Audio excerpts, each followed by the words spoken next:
Hello and नमस्कार दोस्तों, आप सभी का बहुत बहुत स्वागत है एक नई वीडियो में। प्यारे दोस्तों, आपको किसी भी ऑनर्स पेपर या किसी भी सब्सिडरी पेपर का नोट्स तथा सजेशन चाहिए तो कमेंट बॉक्स में जाकर उसका नाम लिख देना है। इस चैनल के माध्यम से आपको बिल्कुल निःशुल्क दिए जाते हैं, जिसके एक भी रुपए आपसे नहीं लिए जाते हैं। और अभी तक चैनल पर नए हो तो सब्सक्राइब कर लेना दोस्तों, क्योंकि यही एकमात्र ऐसा चैनल है जिसके माध्यम से आपको 100% रियल कंटेंट दिए जाते हैं। और मेरे द्वारा जो सजेशन दिए जा रहे हैं आप लोगों को, उसी से सारे सवाल आपके एग्जाम में छपते हैं, जिसका जीता जागता प्रूफ आप लोगों के सामने स्क्रीन पर शो हो रहा है। आप लोग ये प्रूफ देख सकते हो। बच्चों का फीडबैक किस प्रकार आ रहा है, बच्चों का कमेंट किस प्रकार आ रहा है। इस तरह के कमेंटों की संख्या लाखों में है, परंतु मैं उतना सारा कमेंट आपको नहीं दिखा सकता। परंतु मैं यहाँ पर आपको कुछ कमेंट दिखाने का काम करूंगा, ताकि आप लोगों का भरोसा हमारे चैनल के ऊपर बढ़े और आप हमारे चैनल पर ज़्यादा से ज़्यादा मात्रा में जुड़े। प्यारे दोस्तों, यहाँ पर कमेंट में आप सभी देख पा रहे हैं कि सर आप जो सजेशन देते हो उसी से सारे सवाल एग्जाम हॉल में पूछे जा रहे हैं, इससे बाहर एक भी सवाल नहीं पूछे जा रहे। मात्र हमारे सजेशन को पढ़ने से आप किसी भी सब्जेक्ट में 100 में 100 स्कोर करके आते हो। तो प्यारे दोस्तों, आप लोगों के पास एक गोल्डन अपॉर्चुनिटी है, जल्दी से हमारे चैनल को पर जुड़ जाइए, ठीक है। और यहाँ से जो सजेशन दिए जा रहे हैं बस उतना ही आपको पढ़ना है, इसके अलावा आपको कुछ नहीं पढ़ना है। जो मेरे द्वारा जो प्रश्न दिए जा रहे हैं उसका ही तैयारी आपको कर लेना है और एग्जाम हॉल में प्रवेश कर जाना है। इससे बाहर सवाल एक भी नहीं पूछे जाएंगे, ठीक है। तो एक बार फिर से बता दो देता हूँ, चैनल पर नए हो तो सब्सक्राइब कर लेना, और आपके जितने भी फ्रेंड्स लोग हैं उसको भी हमारे चैनल से अवश्य जोड़े, ताकि उनको भी लाभ मिल सके। तो आइए हम लोग वीडियो प्रारंभ करते हैं। और यहाँ पर देख सकते हो कमेंटों में किस प्रकार बच्चों ने हमारे सजेशन की तारीफ करी है।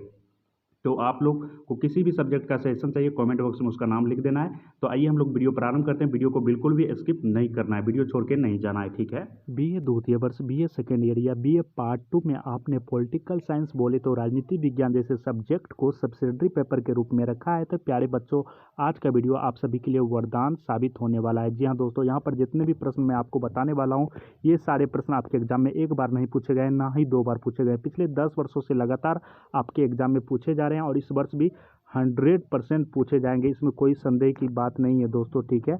आपके पूरे साल की तैयारी को मात्र इस 10 मिनट के वीडियो में कवर किया जा रहा है। तो आप लोगों के पास एक डायमंड अपॉर्चुनिटी है, इस तरह की अपॉर्चुनिटी को यूं ही जाने नहीं दिया जा सकता। प्यारे दोस्तों, इन सभी प्रश्नों का उत्तर यानी कि आंसर पॉलिटिकल साइंस बोले तो राजनीति विज्ञान के प्रोफेसर के द्वारा काफ़ी सरल और आसान शब्दों में तैयार किए गए हैं। यदि आप इन प्रश्नों का आंसर एक नज़र से देख लेते हो, आप मन की गति से याद कर पाओगे और पूरे लाइफ टाइम तक इन प्रश्नों का आंसर आप नहीं भूल पाओगे। इसी से आप अंदाज़ा लगा सकते हो कि पॉलिटिकल साइंस बोले तो राजनीति विज्ञान के प्रोफेसर के द्वारा इन प्रश्नों का उत्तर कितने आसान शब्दों में तैयार किए गए हैं, ठीक है। यदि आप एग्जाम हॉल में जाते हो और एग्जाम हॉल में जब आप इन प्रश्नों का उत्तर लिखोगे, तो मेरे द्वारा दिए गए उत्तर को ही आप सेम टू सेम लिख देते हो, तो एग्जामिनर यानी कि कॉपी जांचने वाले भी उत्तर लिखने की इस कला को देखकर आपको पॉलिटिकल साइंस जैसे सब्जेक्ट में फुल मार्क्स देते हैं, क्योंकि उन्हें भी आसान शब्दों में ही उत्तर चाहिए होते हैं। प्यारे दोस्तों, मैं आप लोगों से अनुरोध करता हूं कि आपके पूरे साल की तैयारी को मात्र इस 10 मिनट के वीडियो में कवर किया जा रहा है, तो 10 मिनट के लिए आपको वीडियो छोड़ के नहीं जाना है। मैं आपको जैसे जैसे बता रहा हूँ, बस आपको उतना ही फॉलो करना है। सबसे पहले क्या करना है, इन सभी प्रश्नों को आपको अपने कॉपी में लिख लेना है, ठीक है। यहाँ पर जितने भी प्रश्न आप देख रहे हैं, सारे के सारे प्रश्न आपको अपनी कॉपी में लिख लेने हैं, क्योंकि मेरे द्वारा जो आपको आंसर का पीडीएफ दिया जाएगा, तो आंसर के पीडीएफ में जो है आपको सिर्फ और सिर्फ आंसर ही देखने को मिलेंगे, आंसर ही देखने को मिलेंगे, ये सारे प्रश्न देखने को नहीं मिलेंगे। तो आंसर लिखना अति आवश्यक है। तो जल्दी से आप इन सभी प्रश्नों को अपने कॉपी में लिख लीजिए, ठीक है। जल्दी से आप इन सभी प्रश्नों को अपने अपने कॉपी में लिख लीजिए। फिर इसके बाद बताऊंगा कि कैसे आप कुल मिलाकर 1 मिनट में इन सभी प्रश्नों का उत्तर पीडीएफ के रूप में प्राप्त कर पाओगे। तो पहला प्रश्न जो देख रहे हो आप, आपके एग्जाम में पिछले 10 वर्षों से लगातार पूछे जा रहे हैं, और इस वर्ष भी 100% पूछे जाएंगे। यहीं से सारे सवाल आपके एग्जाम में छपने वाले हैं, इसमें कोई संदेह की बात नहीं दोस्तों। जैसे कि आप लोगों ने वीडियो के प्रारंभ में बच्चों का फीडबैक भी देखा, तो ये प्रश्न को जल्दी से लेके यहाँ पर देख सकते हो। यहाँ पर क्या कहा गया है, ब्रिटेन के संवैधानिक व्यवस्था में तो यहाँ पर देख सकते हो, ब्रिटेन के संवैधानिक व्यवस्था में सम्राट की भूमिका की विवेचना करें। प्यारे दोस्तों, अथवा में भी आपसे पूछ दिए जाते हैं, कभी आपसे ये सवाल पूछ दिए जाते हैं, कभी ये सवाल, परंतु दोनों सवालों का उत्तर जो है बिल्कुल सेम रहने वाले हैं। ब्रिटिश सम्राट के अधिकार, ब्रिटिश के जो सम्राट थे उनके क्या अधिकार थे, उनके कौन कौन से कार्य थे, इसके बारे में आपको व्याख्या करना है, ठीक है। तो प्यारे बच्चों, आप इन प्रश्नों को कॉपी में लिख लीजिए। यदि आप कॉपी में नहीं लिख पा रहे हो तो वीडियो को बैक करके आप आराम से सजा कर लिखो, क्योंकि आपको आंसर के पीडीएफ में ये सारे प्रश्न देखने को नहीं मिलेंगे। ब्रिटिश सम्राट के अधिकार, ठीक है, और उसके कौन कौन से कार्य हैं, इसके बारे में आपको लिखना है। क्वेश्चन नंबर दूसरा काफ़ी लाजवाब क्वेश्चन है, पिछले 7 वर्षों से आपके एग्जाम में पूछे जा रहे हैं, और इस वर्ष भी 100% पूछे जाएंगे। लॉर्ड सभा के गठन, जी हाँ दोस्तों, लॉर्ड सभा के गठन एवं शक्तियों की विवेचना करें, व्याख्या करें, एक्सप्लेनेशन दे। तो लोकसभा का गठन किस प्रकार हुई, कब हुई, गठन करने में कौन कौन शामिल थे, इनकी लोकसभा की क्या शक्तियां हैं, यानी कि इनके कौन कौन से अधिकार हैं, इसके बारे में आपको यहाँ पर व्याख्या करना है। अथवा में कभी आपसे पूछ दिया जाता है ब्रिटिश लोकसभा की शक्तियों और कार्यों की विवेचना करें। कभी आपसे ये सवाल पूछ दिया जाता है, कभी ये, परंतु आपको घबराना नहीं है। अरे इस बार तो नया सवाल पूछ दिया, नया सवाल नहीं पूछा, कान इधर से पकड़ो या इधर से, बात बिल्कुल इक्वल है, ठीक है, बात बिल्कुल बराबर है। तो दोनों का उत्तर जो है सेम ही रहेगा, परंतु कभी ये तो कभी ये, परंतु आपको दोनों सवाल लिख लेने हैं। क्वेश्चन नंबर तीसरा जो है, अमेरिकी राष्ट्रपति की शक्तियां एवं स्थिति की विवेचना करें। अमेरिका की जो राष्ट्रपति है अभी के समय में, अभी जो प्रेजेंट टाइम है, प्रेजेंट टाइम में अमेरिका के राष्ट्रपति कौन है, मुझे कमेंट करके बताइए। अमेरिका के राष्ट्रपति कौन है, उसका नाम लिखकर मुझे अवश्य बताइए, अभी तब जानेंगे कि आप लोग सुचारू रूप से पढ़ रहे हो या नहीं। ठीक है, आपके पूरे साल की तैयारी को मात्र इस 10 मिनट की वीडियो में कवर किया जा रहा है, तो इतना तो कर ही सकते हो यार। अमेरिका का अभी अमेरिका में प्रेजेंट टाइम में अभी का राष्ट्रपति कौन है, वहाँ का नाम बताइए, नाम बताइए जल्दी से, ठीक है। और उसकी कौन कौन सी शक्तियाँ हैं, उसकी स्थिति क्या है, इसके बारे में भी आपको यहाँ पर व्याख्या करने के लिए कहा जा रहा है। यदि आप इन प्रश्नों को काफ़ी अच्छे ढंग से पढ़ लेते हो, इन सभी प्रश्नों का उत्तर दे देते हो, तो मुझे लगता है कि आप वर्ल्ड ऑफ पॉलिटी काफ़ी अच्छे ढंग से समझ सकते हो। क्वेश्चन नंबर चौथा जो है काफ़ी प्यारा सा प्रश्न है और काफ़ी मज़ेदार प्रश्न है। संयुक्त राज्य अमेरिका बोले तो यूएसए की संघीय व्यवस्था की व्याख्या करें। जी हाँ दोस्तों, यूएसए की संघीय व्यवस्था किस प्रकार है, इसके बारे में यहाँ पर आपको विवेचना करना है। काफ़ी मज़ेदार प्रश्न है ये, और कई बार आपके एग्जाम में पूछे भी जा चुके हैं। क्वेश्चन नंबर 5 जो है काफ़ी ज़्यादा इंपॉर्टेंट है, और कई बार आपके एग्जाम में पूछे जा चुके हैं, और काफ़ी ज़्यादा इंपॉर्टेंट भी है। बोले तो VVI, बोले तो वेरी वेरी इंपॉर्टेंट। तो पहले दोस्तों क्वेश्चन नंबर 5 आपका न्यायिक पुनरावलोकन क्या है।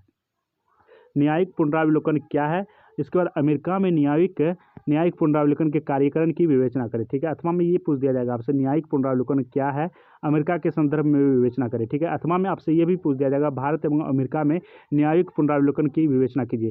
तो ये तीनों प्रश्न काफ़ी ज़्यादा मजेदार है। उम्मीद करता हूँ इन तीनों प्रश्नों को आप अपने कॉपी में लिख लोगे। यदि लग रहा है कि मैं फास्टली बोल रहा हूँ, आपको लिखने में परेशानी हो रही है, तो आप क्या करो, वीडियो को बैक करके भी आप इन प्रश्नों को अपनी कॉपी में लिख सकते हो। ठीक है, आपको बस इतना पढ़ लेना, इतना पढ़ के आप एग्जाम हॉल में प्रवेश कर देना, इससे बाहर कुछ भी नहीं रहने वाला है। ठीक है, कुछ भी नहीं, बस इतना ही रहेगा। क्वेश्चन नंबर 6 आप यहाँ पर देख पा रहे हैं। क्वेश्चन, ब्रिटेन यानी कि ब्रिटिश के प्रधानमंत्री की शक्तियाँ कौन किस प्रकार हैं, उनकी पद की स्थिति किस प्रकार रही है, इसके बारे में आपको व्याख्या करना है। ठीक है, ब्रिटिश के जो प्रधानमंत्री हैं उनकी कौन कौन सी शक्तियाँ हैं, इसके बाद उनके अधिकार क्या हैं, इसके बारे में आपको व्याख्या करने के लिए कहा जा रहा है। क्वेश्चन नंबर 7 काफ़ी प्यारा सा प्रश्न है, भारतीय संविधान में वर्णित मौलिक अधिकारों की विवेचना करें। ठीक है, आपसे मैं एक सवाल कर रहा हूँ, आप मुझे कमेंट करके बताओगे, इससे पता चलेगा कि आप पढ़ाई के ऊपर सक्रिय हो या नहीं। ठीक है, हमारे देश में कुल मिला के कितने मौलिक अधिकार हैं। ठीक है, हमारे देश में कुल मिलाकर कितने मौलिक अधिकार हैं, और कौन कौन मौलिक अधिकार है। कौन कौन मौलिक अधिकार आपको नहीं बताना है, बस आपको बताना है कि कितने मौलिक अधिकार को हम लोग अभी फॉलो कर रहे हैं। ठीक है, आपको बस इतना पता होना चाहिए, क्योंकि आप पॉलिटिकल साइंस जैसे सब्जेक्ट को सब्सिडरी में रखे हो, तो आपसे चलते फिरते रास्ते में ये सवाल कोई भी कर सकता है कि आपने मौलिक अधिकार के बारे में पढ़ा है।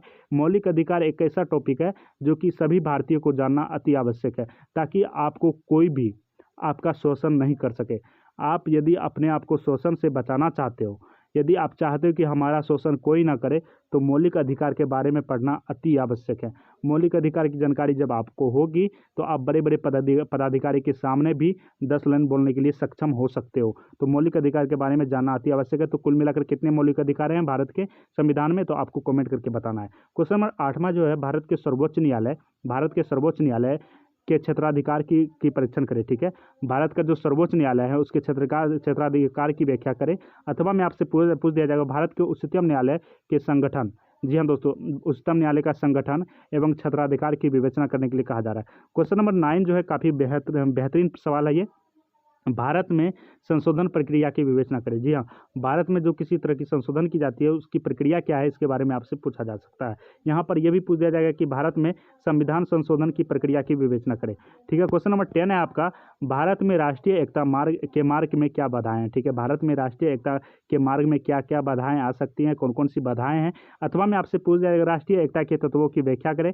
भारत में राष्ट्रीय एकीकरण के लक्ष्य को प्राप्त करने में मुख्य बाधाओं का संक्षेप में यानी कि विवेचना कीजिए। तो ये सारे प्रश्न काफ़ी ज़्यादा इंपॉर्टेंट है। उम्मीद करता हूँ आप इन प्रश्नों को लिखोगे, क्योंकि आपके पूरे साल की तैयारी को मात्र 10 मिनट की वीडियो में कवर किया जा रहा है, और यहाँ पर 100 मार्क्स की गारंटी भी ली जा रही है। तो यदि ना भी मन करे वीडियो देखने का, फिर भी आपको देखना चाहिए, और चैनल को सब्सक्राइब कर लेना, ताकि आपको और भी सब्जेक्ट के सजेशन मिले और उसका भी लाभ उठा पाओ। ठीक है, क्वेश्चन नंबर 11 है प्यारे दोस्तों, यहाँ पर आपका ब्रिटिश आम सदन की शक्तियां एवं कार्यों की विवेचना करें। ब्रिटिश की जो आम सदन है उनकी शक्तियां किस प्रकार है, उनकी कार्य कौन कौन से हैं, इसके बारे में आपको व्याख्या करना है। अथवा में पूछा जा रहा है आपसे ब्रिटिश संसद के संगठन, शक्तियों एवं उपयोगिता का वर्णन कीजिए। यह प्रश्न भी काफी ज्यादा इंपॉर्टेंट है। क्वेश्चन नंबर 12 है आपका अमेरिकी के प्रतिनिधि सभा के संगठन एवं शक्तियों की विवेचना करें। अमेरिकी प्रतिनिधि सभा के संगठन एवं शक्तियों की विवेचना करें। यह प्रश्न भी काफी ज्यादा लाजवाब है। क्वेश्चन नंबर 13 आपका भारतीय संघवाद की विशेषताओं की विवेचना करिए। भारतीय संघवाद की विशेषताओं की विवेचना कीजिए। यह प्रश्न भी काफी ज्यादा इंपॉर्टेंट है। क्वेश्चन नंबर 14 आपका भारत के प्रधानमंत्री की शक्ति एवं स्थिति की विवेचना करें। मैं आपसे एक सवाल करता हूं, बहुत ही छोटा और बहुत ही आसान सवाल, सिर्फ गर्ल्स के लिए, बॉयज के लिए नहीं, ओनली फॉर गर्ल्स के लिए। भारत के वर्तमान प्रधानमंत्री कौन है? भारत के वर्तमान प्रधानमंत्री कौन है और कितने वर्षों से जो है वो व्यक्ति प्रधानमंत्री बनते आ रहे हैं भारत के? ये मुझे आप कमेंट करके अवश्य बताओगे, ठीक है। और हम वर्तमान समय में जो प्रधानमंत्री हैं उनकी शक्ति किस प्रकार है, उनकी स्थिति किस प्रकार है, इसके बारे में आपको यहाँ पर व्याख्या करने के लिए कहा जा रहा है प्यारे दोस्तों। तो उम्मीद करता हूँ आप इन सभी प्रश्नों को अपनी कॉपी में लिखते चलोगे। ज़्यादा प्रश्न मैं नहीं कराऊंगा, जितना कराऊंगा उसी से आपके एग्जाम में सारे सवाल पूछे जाएंगे। भारत के राष्ट्रपति का चुनाव किस प्रकार होता है? हमारे देश के प्रथम नागरिक जो है राष्ट्रपति को कहा जाता है, ठीक है। भारत के प्रथम नागरिक राष्ट्रपति को कहा जाता है और राष्ट्रपति का चुनाव किस प्रकार होता है, उनके विधायी शक्तियों की विवेचना करें। ये सवाल काफ़ी ज़्यादा इंपॉर्टेंट है, तो उम्मीद करता हूँ आपने इन प्रश्नों को लिख लिया होगा। क्वेश्चन नंबर 7 यानी कि 16 आपका भारतीय राजनीति पर क्षेत्रवाद के प्रभाव की विवेचना करें। जी हाँ दोस्तों, भारतीय राजनीति पर क्षेत्रवाद यानी कि लोकल के जितने भी दल हैं उसका क्या प्रभाव है, इसके बारे में आपको यहाँ पर बताना है। क्वेश्चन नंबर 17 है आपका अमेरिकी सीनेट के संगठन और शक्तियों की विवेचना करना है। अथवा में आपसे पूछा जा रहा है अमेरिकी सीनेट की शक्तियों और कार्यों का वर्णन कीजिए, इसके निम्न सदन की अपेक्षा अधिक शक्तिशाली होने के कारण बतावे। ये प्रश्न भी काफी ज्यादा इंपॉर्टेंट है। उम्मीद करता हूँ आपने इन सभी प्रश्नों को अपने प्यारे से कॉपी में लिख लिया होगा। यदि नहीं लिखा तो लिख लो वीडियो बैक करके। क्वेश्चन नंबर 18 है आपका प्यारे दोस्तों, काफी प्यारा सा प्रश्न है। मैं ज्यादा प्रश्न नहीं कराऊंगा, अब 2 ही सवाल बचे हुए हैं। भारत के राष्ट्रपति की शक्ति एवं स्थिति की विवेचना करें। भारत के जो राष्ट्रपति हैं उनकी शक्ति किस प्रकार है और उनकी स्थिति क्या है, इसके बारे में आपको यहाँ पर व्याख्या करना है। क्वेश्चन नंबर 19 है राज्य के नीति निर्देशक तत्वों के महत्व के वर्णन करें। ये सवाल जो है एसएससी रेलवे में भी पूछे जाते हैं, राज्य के नीति निर्देशक तत्व से संबंधित सवाल, ठीक है। राज्य के नीति निर्देशक तत्व से संबंधित सवाल आपके एसएससी रेलवे में तो पूछे जाते हैं, खास करके बीए में भी पूछे जाते हैं, तो ये पढ़ना अति आवश्यक है। यदि आप इन सभी सवालों के उत्तर काफ़ी अच्छे ढंग से कर लेते हो तो मुझे नहीं लगता कि और अभी आपको कुछ ज़्यादा पढ़ने की आवश्यकताएं पड़ेंगी। तो आप इन सभी प्रश्नों को लिखते चलिए। भारतीय संविधान में वर्णित स्वतंत्रता के अधिकारों की विवेचना करें, ठीक है। भारतीय संविधान में वर्णित स्वतंत्रता के अधिकार, जी हाँ, स्वतंत्रता के अधिकार के बारे में आपको यहाँ पर व्याख्या करना है और काफ़ी महत्वपूर्ण सवाल है ये। क्वेश्चन नंबर 21 है मंत्रिपरिषद के संगठन एवं कार्यों की विवेचना करें। मंत्रिपरिषद के संगठन एवं कौन कौन से कार्य है इसके बारे में आपको बताना है। क्वेश्चन नंबर 22 है संयुक्त राज्य अमेरिका यानी कि यूएसए के सर्वोच्च न्यायालय के संगठन एवं शक्तियों की चर्चा करें। ये सवाल भी काफ़ी ज़्यादा इंपॉर्टेंट है। उम्मीद करता हूँ आप इन सभी प्रश्नों को अपनी कॉपी में लिखोगे। इसके बाद लास्ट और आखिरी सवाल है हमारा भारत के राष्ट्रपति की आपातकालीन शक्तियों की विवेचना कीजिए, ठीक है। मान के चलो किसी स्टेट में प्राकृतिक आपदा आ गई या मतलब किसी तरह का बहुत ही बड़ा दंगा हो गया, उस समय राष्ट्रपति शासन लगता है, ठीक है। यानी कि आप बोल सकते हो आपातकालीन इमरजेंसी घोषित किया जाता है, तो उस समय राष्ट्रपति अपने कौन सी शक्ति का उपयोग करेंगे इसके बारे में आपको बताना है। क्वेश्चन नंबर 24 है आपका भारतीय संविधान की प्रस्तावना इसके दर्शन का प्रतिरूप है, ठीक है। भारतीय संविधान सभा के कितने सदस्य थे इसके बारे में आप मुझे कमेंट करके बताओगे। और भारतीय संविधान का जो यानी कि कहा जाए तो प्रस्तावना जो है भारतीय संविधान का क्या है, इसके बारे में भी आपसे जो है एसएससी रेलवे में पूछे जाते हैं सवाल। तो ये सारे सवाल काफ़ी ज़्यादा इंपॉर्टेंट है। उम्मीद करता हूँ आप इन सभी प्रश्नों को अपनी कॉपी में लिख लिया होगा। यदि नहीं लिखा तो जल्दी से लिख लीजिए। अब बात करते हैं प्यारे दोस्तों यहाँ पर हम लोग मुख्य बिंदु पर। यदि अभी तक चैनल को सब्सक्राइब नहीं किया तो कर लीजिए, क्योंकि इस चैनल के माध्यम से भी इन सभी प्रश्नों का उत्तर आपको काफ़ी बारीकी से बताया जाएगा, ठीक है।